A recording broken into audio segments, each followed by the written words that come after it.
TVK தளபதி விஜய் அவர்கள் ஏற்கனவே சொன்ன போல் மார்ச் 6 இருந்து மே 11 வரைக்கும் அவருக்கு ஸ்ட்ரகிளான பீரியட் என்று நான் சொல்லியிருந்தேன். இது எல்லோருக்கும் தெரியும்.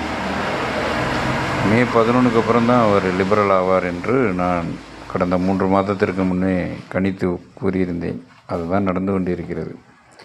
ஓகே, இது எப்படியோ தமிழ்நாடு மாத்திரமல்ல, 150 நாட்டுக்கு அவர் ஒரு சிம்ம சொப்பனமாக இருப்பார். அது மாத்திரமல்ல, இந்தியாவிலே ஒரு தலை சிறந்த லீடர் என்று பெயர் எடுக்கப் போகிறார். வாட்டிகன் சிட்டியை போற்றும் அளவில் போப்பாண்டவரை அழைத்து பெருமைப்படும் அளவிற்கு அவருடைய செயல் இருக்கப் போகிறது. 1000 வருடங்களுக்கு ராஜராஜ சோழனுடைய சதய விழா போல இவருடைய அற்புதமான சாதனை விழா கொண்டாட காத்திருக்கும். இது உண்மை. இதுதான் அவர் சோதிடம், அவருடைய ஜாதகம். கண்டிஷன் மிக்கவராக இருப்பார். பாசம் காட்டுவராகவும் இருப்பார்.